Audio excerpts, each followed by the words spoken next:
지난주에는 죄란 무엇인가 라는 제목으로 말씀을 드리고, 오늘은 우리는 왜 죄를 이기지 못할까, 그리고 다음 주에는 이 죄를 어떻게 해결할까, 이런 내용의 설교를 계속 진행해 나가겠습니다.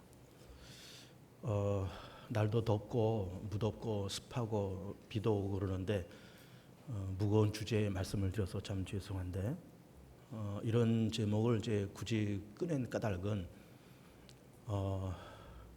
우리가 교회를 오랜 동안 다니면서 죄에 대해서 점점 무감각해져 가는 것 같은 이제 느낌이 들어서 이 말씀을 드리고 있고, 그리고 동시에 지금 러시아와 우크라이나 그리고 중국과 대만의 갈등, 이런 걸 보면서 이 모든 것이 다 죄인데 이러한 죄를 깨닫지 못하고 그냥 무작정 가고 있는 저런 나라들을 바라보면서 답답해서 이제 죄라는 그런 제목의 말씀을 드리고 있는 겁니다.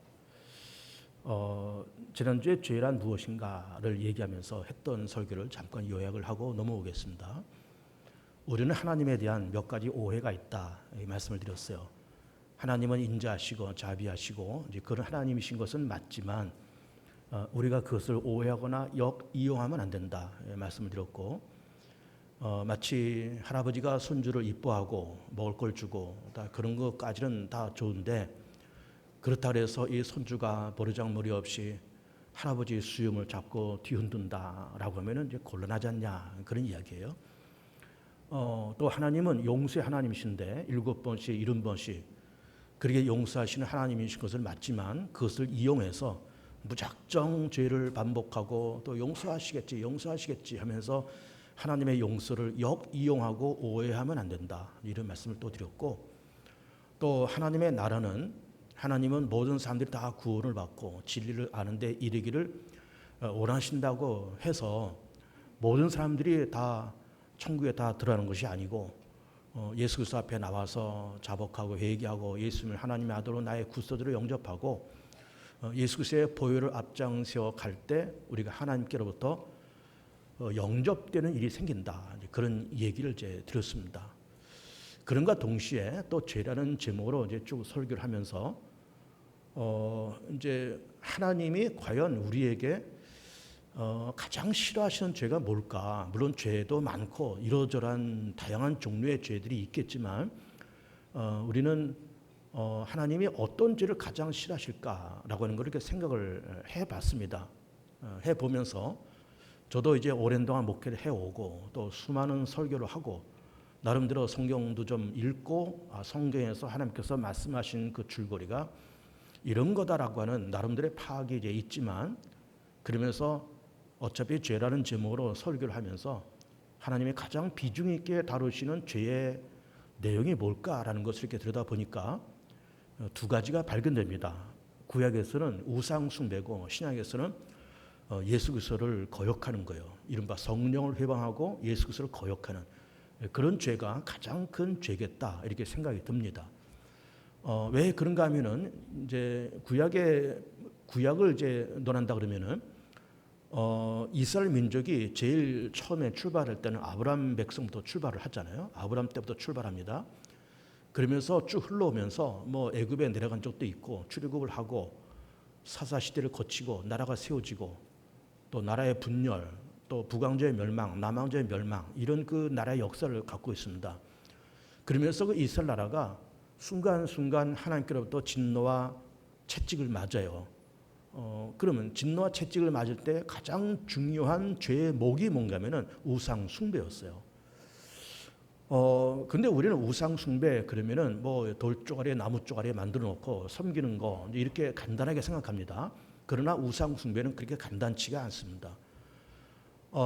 우상 숭배라고 하는 것은 이런 겁니다. 이제 일단 출애굽하는 이스라엘 민족을 놓고 본다 그러면은 어쨌든 하나님의 은혜 가운데 400년 동안 종살이를 했어요. 그리고 출애굽을 하고 있는 겁니다. 출애굽도 하나님의 은혜 가운데 하고 있는 거잖아요. 그러면서 요단강 건너서 이제 가나안 땅에 도착하는데 거기에는 그야말로 수많은 우상들이 널려 있었던 겁니다. 그러면서 보이지 않는 하나님을 외면하고 보이는 우상 섬기고, 그러면서 당장 농사를 지으려다 보니까 농사를 주관하는 바알신, 아세라신 이런 신들에게 빠져서 허적거리기 시작합니다. 그러면 우상 숭배라는 것은 뭔가 뭐 이렇게 뭐 나무 쪼가리, 돌 쪼가리를 섬기는 것이 우상이다. 그렇게 간단한 것이 아니라 했습니다. 하나님과의 단교를 얘기하는 거예요. 하나님과 단교를 하고 그러면 하나님과 배신을 하고 그리고 다른 쪽으로 내 마음과 생각이 집중되는 것, 이게 우상 숭배인 겁니다. 그러면서 그렇게 하나님과 단교했다, 그 하나님과 배신했다, 그 돌아섰다, 거기까지만 해도 사실은 큰 아픔인데 그러면서 동시에 뭘 하는가? 이 사람들이 뒤에서 뒤통수를 쳐요. 이게 우상 숭배인 겁니다. 근데 이것이 하나님과 이스라엘 민족 안에서만 일어나는 일일까? 아닙니다. 우리 인간 세계 안에서도 똑같이 일어나는 그런 일들이에요. 참 예를 들면 참 친한 친구고 동료고 동업자고 일평생 나와 함께 가야 될 사람인 것 같고, 근데 어느 날 무슨 이유인지 이렇게 등을 돌리고 배신을 하고 그리고 다른 쪽으로 넘어가요. 근데 거기까지만 해도 참 마음이 아픈데 어느 날 뒤통수를 쳐요. 이런 일들이 벌어지는 겁니다. 이 배신감이라고 하는 것은 그 어느 것보다도 더 큰 아픔이에요. 돈을 조금 잃어버렸다, 내가 누구로부터 뭐 사기를 당했다, 그 정도는 좀 참을 수 있습니다. 그런데 내가 친하고 나랑 일평생 같이 가야 될 사람으로 생각했는데 그 사람이 나를 배신하고 바깥에서 나를 험담하고 욕하고 그리고 나를 뒤통수를 친다라는 것을 경험한다 그러면은 이거는 견딜 수 없는 아픔이에요. 이건 돈 몇 푼 잃어버렸다라고 하는 것에 비교가 안 됩니다. 뭐 내가 얼마큼 도둑을 맞았다라는 것에 비교가 안 돼요. 그 아픔은 이유로 말할 수가 없는 겁니다. 그러니까 하나님의 입장에서도 그렇게 갈대아 우르에 살고 있는 아브라함을 선택해서 가나안 땅에 옮기고 그 민족을 통해서 아브라함이 이삭, 야곱의 12아들들 나오면서 12지파가 형성되면서 이스라엘 나라가 만들어졌고, 그 400년 동안 종살이하던 히브리 민족을 건져서 그러면서 애굽의 열장을 내리고 그러면서 이렇게 요단강 건너서 적과 꿀 가나안 땅에 정착을 시켜놨는데, 근데 이 사람들이 다 배신하는 거예요. 하나님과 단교합니다. 배신합니다. 다른 우상, 다른 신들을 음란히 섬겨요. 그리고 동시에 하나님의 머리를 친다는 말씀이 참 죄송한 말씀이지만 하나님의 뒤통수를 쳐요. 하나님을 저주하고 모욕까지 해버립니다. 이런 일들이 그런 구약시대 때 사사시대에도 그랬고, 그러면서 이스라엘 나라가 남북으로 분리되고 북왕조 남왕조가 멸망당할 그 당시에도 똑같이 그렇게 됐던 거예요. 그러니까 하나님의 입장에서 하나님도 우리가 하나님의 피조물이기 때문에 하나님의 성품과 우리의 성품은 그리 다르지 않다고 보는 것이 옳은 거예요. 하나님이 좋다라고 생각하는 것은 우리도 봐서 좋은 것이고, 하나님께서 보시면서 안타깝고 힘들다라고 생각하는 것은 우리 사람들도 안타깝고 힘들게 생각이 되는 거예요. 왜? 하나님과 우리는 하나님의 형상으로 지음받은 존재이기 때문에 그래요. 그래서 조금 전에 말씀드린 것처럼 사람한테 배신을 당하는 것, 이게 뭐 돈 몇 푼 잃어버린 것에 비교되지 않는 굉장한 아픔이고 인생의 찔림이고 아픔인 겁니다. 하나님도 그래요. 그래 눈에도 넣어도 아프지 않을 만큼 이스라엘 민족을 사랑하시고 출애굽을 시키시고 가나안 땅에 정착을 시키시고 다 그렇게 하셨음에도 불구하고 그 인생들이 하나님을 배신하고 뒤통수까지 쳐버리니까 그 하나님의 그 배신감의 그 아픔이라는 것은 이루 말할 수가 없는 겁니다. 그것이 구약에서 가장 하나님이 싫어하시고 무게감을 두는 그 죄의 종류가 우상 숭배예요. 신약에 넘어오면 성령을 회방하는 죄, 이게 가장 큰 죄라는 거잖아요. 그래서 모든 죄가 다 용서받을 수 있지만은 성령을 회방하는 죄는 용서받을 수 없다는 거잖아요. 그러면 성령을 회방한다는 것이 뭘까요? 성령이 하신 일을 회방한다는 얘기 아니에요. 그 성령은 많은 일을 하시지만은 성령이 하신 일의 가장 핵심은 우리의 마음을 감동해서 예수 그리스도를 믿게 만드시는 거예요. 예수 그리스도를 이해하고 믿고 영접하고 하나님을 섬기게끔 우리의 마음을 감동하시는 것이 성령의 역사이고 성령의 사역인 겁니다. 그러니까 성령을 회방한다는 것은 결국은 예수 앞에 무릎을 꿇지 아니하고 하나님을 인정하지 않고 거역하고 끝까지 성령의 역사를 회방하고 방해하고 영접하지 않으면서 그렇게 살아가는 그 완고한 마음, 이것이 성령 회방하는 죄고 그것이 신약의 잣대로 가장 무겁고 비중 있는 죄다, 이렇게 볼 수가 있어요. 그러면서 이제 지난주에 또 무슨 말씀을 또 드리는가 하면은 우리는 이렇게 인생을 살아가면서 자연스럽게 마땅히 기꺼이 순리적으로 해야 할 거를 하지 못하고 안 하는 것이 많이 있다. 이런 말씀을 드렸습니다. 그 많은 것들이 다 죄다. 이렇게 말씀을 드렸습니다. 그런데 우리는 우리 속에는 양심이 있잖아요. 또 이성도 있습니다. 어떤 합리성도 있어요. 그래서 그것도 하나님의 형상인 겁니다. 하나님이 주신 이성과 양심과 합리성을 가지고 세상을 이렇게 들여다보면 이게 좋은 거다 나쁜 거다 내가 해야 될 일이 안 해야 될 일이다 라고 하는 것이 보여지고 느껴져요. 하나님의 계획과 하나님의 뜻도 어느 정도 느껴집니다. 물론 완벽하게 우리의 이성과 양심을 가지고 하나님의 계획을 완벽하게 안다라고 하는 건 좀 무리지만 하나님의 존재와 하나님께서 하시고자 하는 일과 하나님께서 기뻐하시고 싫어하시는 일이 무언지를 어렴풋이 느껴집니다. 왜? 우린 이성과 양심이 있기 때문에 그래요. 그런데 우리는 적어도 하나님의 형상으로 지음받은 사람이고 우리 이렇게 살아가면서 우리 이런 이성도 양심도 마비된 채 하나님을 오해하고 역이용하고 그리고 하나님께서 가장 싫어하시는 우상 숭배, 성령을 회방하면서 그렇게 살아오는 것이 우리의 모습이고 현대인들의 모습이다라고 하는 겁니다. 그러면 우리가 왜 그런 죄를 지을까? 우리는 왜 두려워하지 않냐고 죄를 짓고 있는 것일까? 왜 우리는 죄 짓는 것을 우리 힘들어하지 않고 쉽게 죄를 지을까? 이 얘기를 좀 하려고 그런 겁니다. 그 첫 번째 이유는 모든 것에는 결과가 있는 겁니다. 심은 대로 거두는 거예요.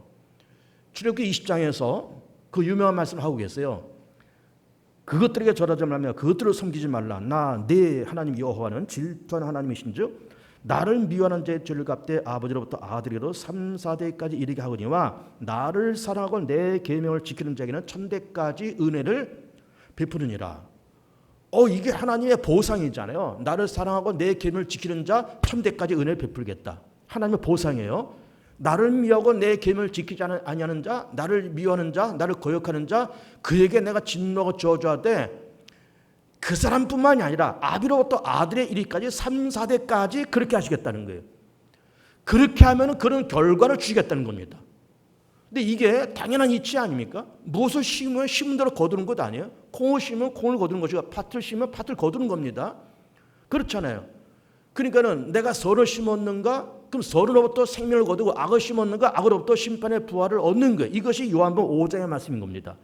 선한 일을 행한 자는 생명의 부활로 악한 일을 행한 자는 심판의 부활로 나오리라. 그런데 선한 일을 심고 그 일에 매진해 갔으면 생명의 부활이라는 결과, 악을 심었으면 그것으로부터 심판이라는 그런 결과를 거둔다라고 하는 겁니다. 심은 대로 거두는 거예요. 그러니까는 죄라고 하는 것에는 어떤 결과가 온다는 겁니까? 벌이라는 결과가 온다는 겁니다. 선과 의와 그리고 하나님에 대한 우리의 믿음이라는 그런 것을 심었으면은 생명과 하나님의 나라와 하나님의 축복과 천대까지 베푸시는 은혜라는 결과를 거둔다는 거예요. 그런데 우리는 왜 그런 죄를 그렇게 쉽게 지을까? 결과가 없다고 생각하니까는 죄를 져요. 그 결과가 없다고 생각하니까. 예를 들면 요즘에 방학철인 것 같습니다. 방학철이면 아마 선생님들이 학교에서 학생들에게 숙제를 좀 내줄 거예요. 이런 걸 좀 해라. 교과서 여기서부터 여기까지 문제를 풀어라. 아니면 뭐 요즘 다 이렇게 온라인으로 이것저것 하니까 온라인에 뭘 보내고 또 받고 그러잖아요. 그럼 이걸 좀 해라라는 숙제가 다 있을 겁니다. 그러면서 아마 어느 학교 선생님이 이런 거를 한번 얘기했다고 쳐보세요. 얘들아 이제 방학이지. 방학인데 이런 과제를 내가 내줄게. 이거 잘해서 내가 원하는 대로 한 80점 이상 받으면 내가 그 80점 이상 받은 학생들에게 내가 5만 원짜리 문화상품권 하나씩 줄게. 이렇게 얘기를 했다고 쳐보세요. 5만 원짜리 문화상품권. 그리고 내가 원하는 대로 점수를 못 얻는 60점 이하 받은 학생들에게는 미안하지만 내가 손바닥을 한 대씩 때리겠다. 뭐 학교에서 체벌을 하면 안 되지만 일단 우리가 예를 들어보는 겁니다. 손바닥 한 대씩 때리겠다. 그런 걸 이제 선생님이 냈어요. 그러면 그런 결과를 주겠다는 것 아닙니까? 선생님의 의도는 그렇게 하면 그런 결과를 주겠다는 겁니다. 80점 이상 받아 5만 원짜리 상품권 줄게. 60점이 안 돼? 그럼 손바닥 한 대 맞는다. 그 결과를 주신 거예요. 그러면 그 결과를 주었으면은 그 결과를 의식하는 사람은, 의식하는 학생은 어떻게 할까요? 열심히 해요.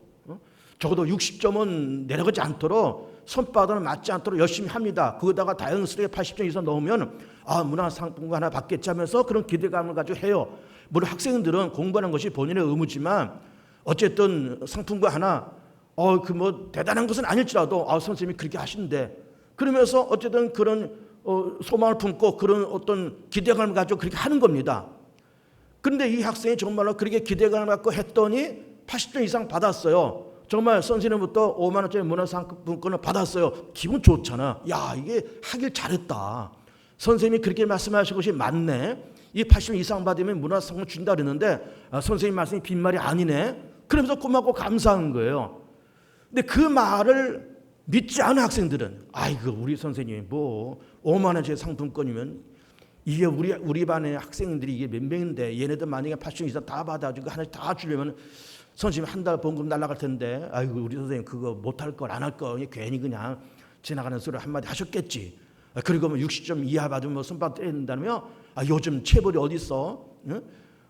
그러면서 그런 결과를 의식하지 않냐고 아무 생각 없이 그 안에 숙제도 안 하고 덜렁덜렁 하고 그렇게 가서 그 학생이 선생님한테 과제문을 제시하고 선생님이 채점 해봤더니 60점이 안 돼요. 손바닥 한 대를 맞았어요. 여러분 생각해 보세요. 결과를 의식하는 사람과 결과를 의식하지 않은 사람의 삶의 내용과 삶의 질은 천차만별의 차이가 있는 겁니다. 하늘과 땅의 차이가 있는 거예요. 우리가 이 세상을 살아갑니다. 예수님 믿어요. 이른바 신앙생활을 합니다. 그러면 우리는 이렇게 무더운 여름인데도 나와서 예배 드리죠. 어쨌든 우리가 믿음으로 살려고 애를 쓰죠. 기도하면서 살려고 애를 쓰죠. 그리고 우리는 그렇게 큰 죄를 짓지 않습니다. 사실은 지난주에도 얘기했지만 우리가 사람을 죽이면서 도둑질하고 사기치고 그런 일은 하나도 못해요. 우리 간이 작아서 못한다니까요. 그러나 그럴지라도 우리가 어쨌든 부지불식간에 내가 해야 될 것 그리고 해야 될 거를 하지 못하고 안 하는 것이 많이 있더라고 말이에요. 왜 못할까? 왜 안 할까? 결과를 모르며 살아가기 때문에 그렇다고요. 결과를. 그런 결과가 있는데 내가 선을 심으면 선으로부터 생명을 거두고 악을 심으면 악으로부터 심판을 거둔다고 하는 그거를 알아야 되는데 이걸 인식해야 되는데 이걸 인식을 못해요. 인식 못하니까는 겁없이 죄를 져요. 이게 문제인 겁니다.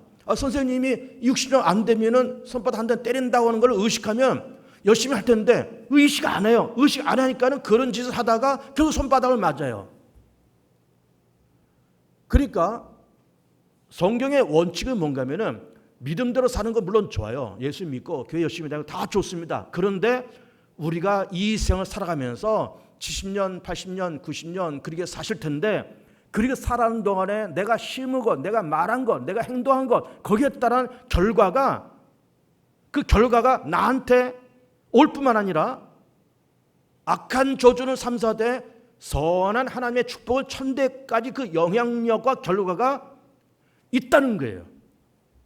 이걸 의식한다 그러면은 죄 함부로 짓기 어렵습니다, 여러분.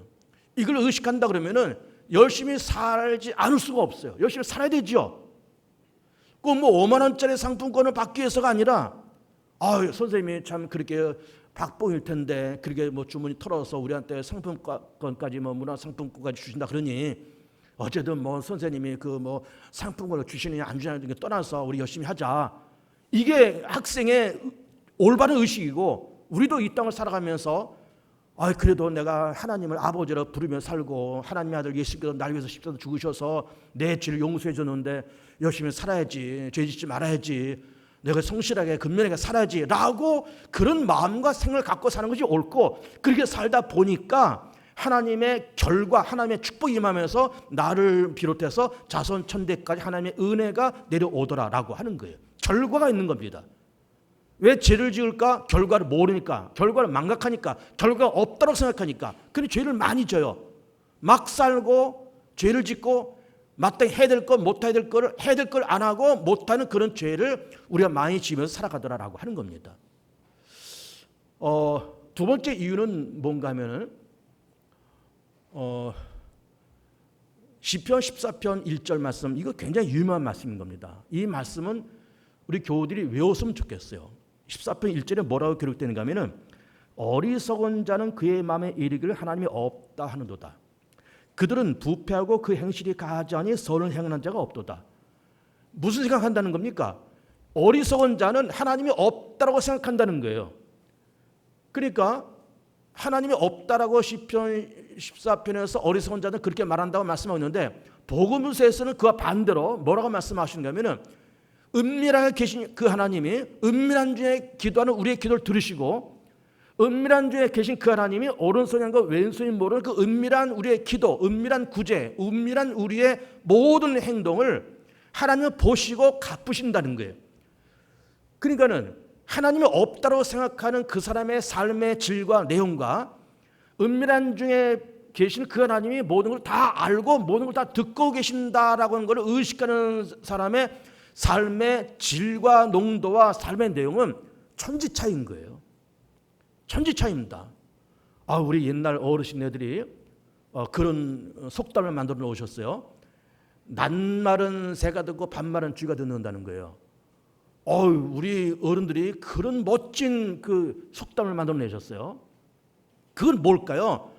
우리가 세상 살아가면서 뭐 둘이서 쏙닥쏙닥거리고 뭐 셈이 모여서 쏙닥쏙닥거리고 그러면 누가 모르겠지, 안 듣겠지, 안전해지겠지라고 하지만 이게 발 없는 말이 천리 간다는 말처럼 이게 천리를 가요. 다 듣고 있다는 거예요. 하나님도 듣고 있고 심지어 사람도 듣고 있다는 거예요. 다 알고 계시다는 하나님이 다 알고 계시다는 거예요. 다 듣고 계셨다는 거예요. 그러니 이게 하나님이 다 듣고 계실 텐데 하나님이 다 보고 계실 텐데 듣고 계실 텐데 보고 계실 텐데라고 하는 그런 의식이 있으면은 함부로 행동 못합니다. 이게 안 듣고 계실 거다, 못 듣고 계실 거다, 하나님 모르실 거다라고 생각하니까는 우리가 별짓을 다 하고 돌아다니지 은밀한 중에 계신 그 하나님이 다 알고 있고 보고 계시고 다 알고 있어 그러면은 이 함부로 죄짓기가 어렵습니다. 그러니까는 어리석은 자는 하나님이 늘 없다 그런다는 거예요. 그러면서 부패하고 가증하고 선을 행하지 않는다는 거예요. 왜? 하나님은 없으니까, 결과가 없다고 생각하니까. 그러나 하나님이 있다고 생각할 때는 조심하고 신중하고 그러면서 죄 함부로 지을 수 없는 겁니다. 저는 이제 목회하는 사람이라서 늘 목양실에 있고 또 뭐 집에서도 뭐 이것저것 책도 좀 읽고 또 뭐 그러고 있지만 어쨌든 그럼에도 불구하고 교회에서 돌아다니는 얘기들이 다 내 귀에 들어와요. 이상하게 들어와요. 어떤 루트를 통해서든지 다 누가 뭐라 해더래, 누가 어디서 모여서 뭐라 그래더래, 누가 어떻대 다 들어와요. 희한하지요? 다 들어와요.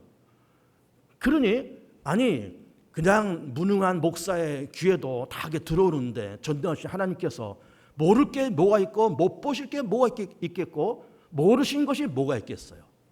그러니까는 하나님은 듣고 계신다, 알고 계신다라고 하는 것을 의식하는 사람의 삶의 내용과 없다라고 생각하는 사람의 삶의 내용과 질과 그거는 천지 차이라니까요.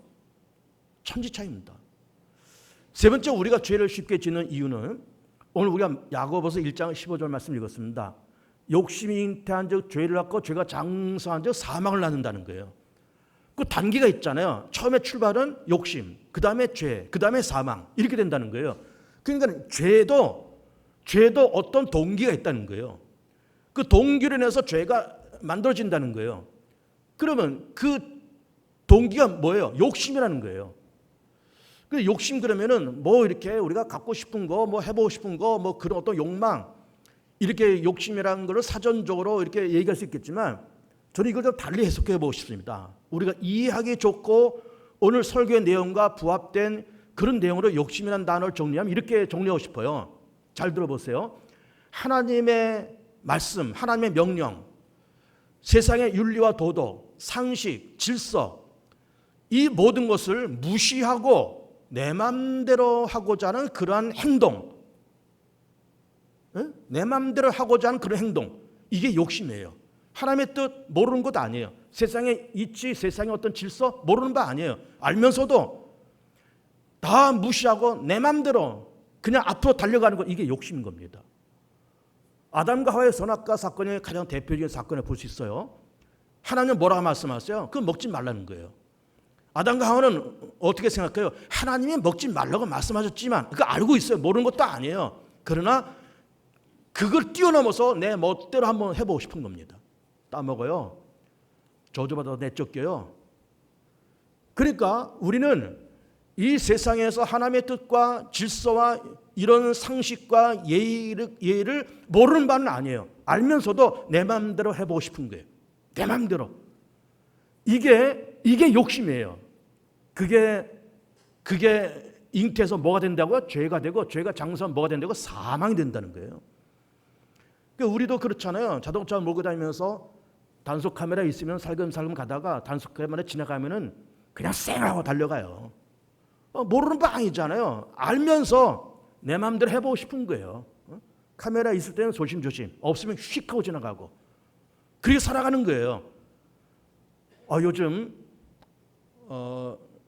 지난번에 우리가 종교 없이도 살 수 있는 것이 아니냐라는 제목으로 설교를 하면서 얘기한 적이 있습니다. 종교 인구가 점점 줄어듭니다. 이건 우리나라만이 아니라 전 세계가 다 그래요. 종교 인구가 점점 줄어들어요. 그래서 최근에 어느 조사단체에서 우리 한국 사회가 어느 정도의 종교는 있을까? 그래서 가장 큰 종교가 물론 우리 기독교이지만 기독교 그리고 이제 불교가 있고 그리고 이제 이슬람교인들이 살짝 있습니다.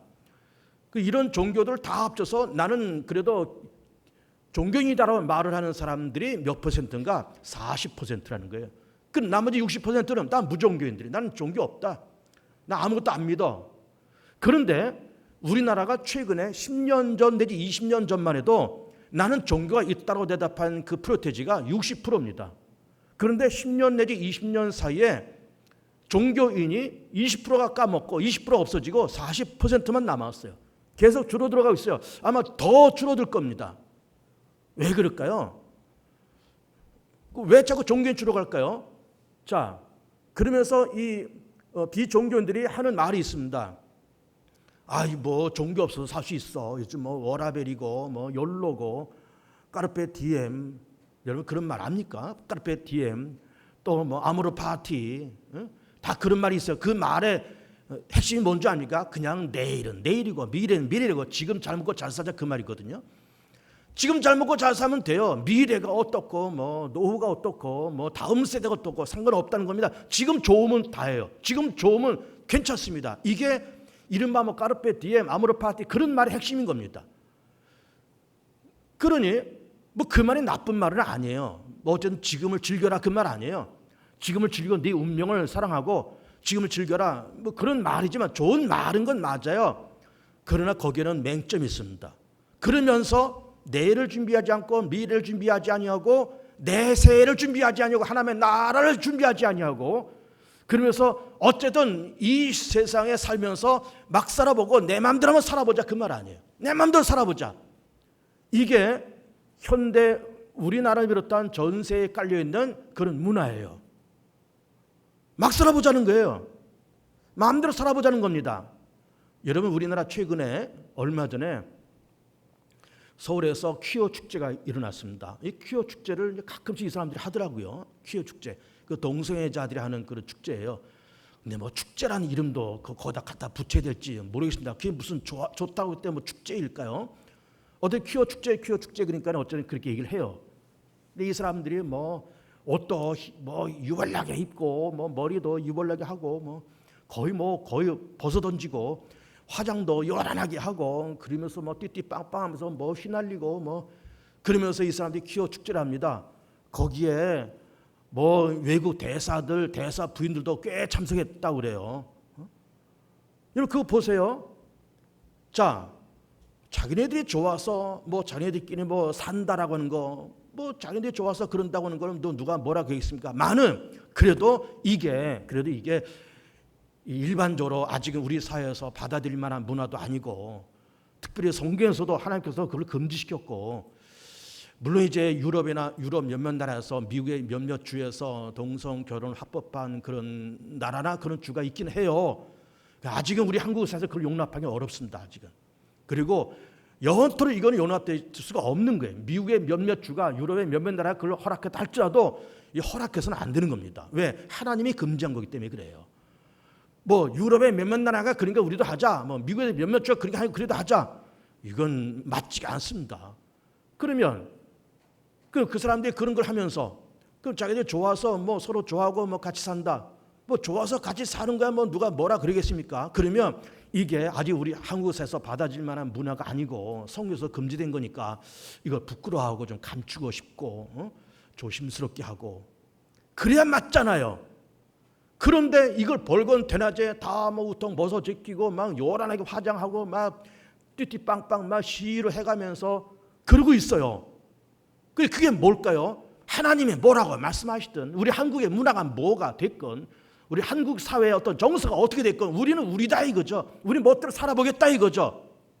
옳은 걸까요? 절대로 옳지 않습니다, 여러분. 이게 그런 사람들만의 생각이 아니라 우리도 마찬가지예요. 하나님이 뭐라 그러건 문화가 어떻건 질서가 어떻건 예의가 어떻건 내 맘대로 한번 소리 질러보고 내 맘대로 한번 휘저어보고 그러고 싶은 우리의 이 방종한 마음, 이게 욕심이에요. 이게 욕심인 겁니다. 여러분 교회 안에서도 질서가 있는 거잖아요. 당회 재직회가 있고 다 이게 있는 질서가 있는 겁니다. 그런데 뭐 그런 질서도 무시하고 그냥 들이받고 대들고 떠들고 이런 것이 교회 안에도 있고요. 교회 바깥에도 있고요. 지천으로 있습니다, 여러분. 하나님이 뭐라 그러건 세상 질서가 어떻건 그냥 내 마음대로 한번 내질러 보겠다 그거 아닙니까? 이게 방종한 우리의 마음이고 그것이 욕심이고 그 욕심이 죄가 되고 죄가 장사하면 사망이 된다는 거잖아요. 우린 그래도 이성 있는 사람인 겁니다. 이성 있으면 하나님이 이걸 기뻐하실까? 안다 그랬잖아요. 우리는 이성과 양심이 기본적으로 있기 때문에 이게 하나님께서 기뻐하실 만한 일일까? 그렇지 않을 거라고 하는 생각이 기본적으로 있어야 돼요. 이거 우리가 동성애자들인데 이거 그냥 길바닥에 나가서 우리가 이거 흔들면서 이게 하는 게 옳을까? 이거 창피하고 부끄럽게 여겨야 되는 것이 맞는 것 아니야? 굳이 이걸 뭐 나가서 시위하고 그렇게 해야 돼? 이거 부끄러운 일 하지 말아야지 라고 하는 것이 양심이고 이성해야 되는데 이게 없어요. 내 마음대로 해보겠다는 거죠. 이게 욕심이고 이것이 죄고 이것이 장세해서 사망이 된다는 거예요. 무섭습니다, 여러분. 그러니까 이 욕심과 죄와 사망이라고 하는 이런 연결, 그리고 거기서 움직여지는 이런 유기체, 이게 무서운 겁니다. 우리 속에서 내 마음대로 해보고 싶은 거예요. 하나님이 뭐라 그러건 세상의 문화가 어떻건 질서가 어떻건 사회의 규범이 어떻건 내 마음대로 한번 내질러보고 내 마음대로 한번 소리 질러보고 내 마음대로 한번 휘저어보고 싶은 그런 우리의 방탕스러운 이런 생각과 계획이 이것이 욕심이고 이것이 죄고 이것이 사망이 된다는 거예요. 여러분 예수 믿는 것이 얼마나 행복한 일인 줄 압니까? 내가 예수 그리스도를 믿으면 성령님이 우리 안에 계시잖아요. 그럼 성령님이 우리의 마음을 조종합니다. 야, 그건 옳지 않아. 그건 부끄러운 일이다. 그런 거는 네가 하면 안 돼. 야, 너 그쪽 방향으로 좀 생각을 좀 만들어 가봐. 너 그런 행동이나 그런 네 인생은 옳지 않은 하나님이 싫어하셔. 그만해, 삼가해. 성령이 우리 안에서 자꾸 그렇게 뭘 해가세요? 코치해 가십니다. 이게 믿음이에요. 코치해 가실 때 그렇군요. 이게 하나님이 기뻐하시는 일이 아니로군요. 그리고 저쪽 방향으로 가라고 말씀하신군요. 그러면서 성령의 이끄심에 따라가는 것, 이게 믿음이에요. 그렇지 않겠어요? 성령이 감동하신 대로 따라가는 것, 그렇게 순종하는 것, 성령이 움직이신 대로 내가 거기에 순종하는 것, 이게 믿음이잖아요. 그런데 뭐 성령이 움직이시든 뭐 하나님께 어떻게 말씀하시든 그거 다 내팽개치고 내 마음대로 해보겠다라고 휘젓고 돌아다니면 이게 욕심이고 그것이 죄고 그것이 사망이 된다는 거예요. 그러니까 우리가 좀 생각을 좀 많이 갖고 살아가야 되고요. 참 날도 덥고 급하고 참 그런 때에 참 죄라고 하는 무거운 주제를 들고 나서 참 죄송한데, 그러나 우리 한 번쯤은 생각해 볼 필요가 있습니다. 러시아 우크라이나 전쟁을 생각해 보세요. 중국과 대만의 요즘의 갈등을 생각해 보세요. 땅덩어리 큰 나라도 있잖아요. 러시아, 중국 땅덩어리 큰 나라예요. 힘도 있습니다. 군사력도 있어요. 물론 경제력도 있습니다. 우크라이나 작은 나라예요. 대만 작은 나라입니다. 그러면 뭐가 모자라서 우크라이나 침략해 들어가고 뭐가 모자라서 펠로시가 거기 들렸다고 그 야단을 하는 거냐고요. 뭐가 모자라서? 세계의 질서가 어떻건 뭐 물가가 오르건 유가가 오르건 곡물 가격 오르건 그냥 뭐 욕심껏 뭐 우크라이나 뭐 그 전에 이거 옛날에 우리 땅이었어. 옛날에 우리 땅 아니었는데 이게 어디 있습니까? 우리나라도 저 만주벌판 저 요동반도까지 다 우리나라 땅이에요. 또 대마도도 우리 땅이었어요. 그 다 이게 다 내놔. 중국 그 만주벌판 동북 삼성 다 내놔. 그게 말이 돼요? 그 우크라이나 우리 땅이었어. 말이 돼요? 대만 우리 땅이야. 이게 말이 되냐고요. 그렇게 하면서 세상을 시끄럽게 만들고 그렇게 하면서 물가 폭등되고 유가 폭등되고 곡물가가 폭등하면서 세계가 몸살 앓는데 그냥 그지 탐나서 그게 욕심나서 그러고 다니는 저 덩치 큰 저 나라들 미안하지만 짐승 같습니다. 이성 없는 짐승 같아요. 여러분 요한계시록에 짐승 많이 나오잖아요. 뭐 적황생말이 나오고 뭐 적생말이 나오고 짐승이 나오잖아요. 여러분 그렇게 펄펄 뛰는 저 중국과 그렇게 펄펄 뛰는 러시아 요한계시록 말씀하시는 그 흉측한 그런 짐승과 다를 바가 뭐가 있어요? 그걸 얘기하는 거예요. 결국 그걸 얘기하는 거예요. 요한계시록 그걸 얘기하는 거예요. 그걸 얘기하는 겁니다. 그래서 우리가 정신 바짝 차리고 성령이 우리 안에 계셔서 성령이 이끄신 대로 성령께서 감동하신 대로 그렇게 말하고 그렇게 행동하고 그렇게 결정하고 마땅히 해야 될 바를 하고 하나님을 의식하고 세상의 법과 질서와 제도와 습관과 문화와 하나님의 명령을 힘써 지키고 그러면서 조신하게 살아가는 것이 이게 믿음의 삶이지 천방지축 뛰어다닌다고 그게 삶이 아닌 겁니다. 그건 인생도 아니에요. 우린 짐승이 아닙니다. 사람답게 살아야죠. 하나님의 사람답게 살아야죠. 이성 있는 사람답게 하나님의 형상을 닮은 사람답게 그렇게 살아야 되죠.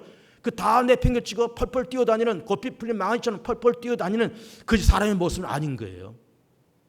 성령의 충만함과 성령의 감동을 받으시면서 하나님의 형상을 회복하고 하나님의 뜻과 하나님의 생각대로 그렇게 살고 그렇게 하나님의 영광을 위해서 살고 시민대로 거둘 것을 기대하면서 살고 하나님을 의식하면서 살고 성령의 감동을 따라서 순종하며 살아가면서 하나님의 사람으로서 우뚝 서고 하나님의 사람으로서 좋은 결과 자손 천대까지 은혜의 결과를 거두며 살아가는 복된 교우들 다 되시기를 축복합니다. 우리 합시다.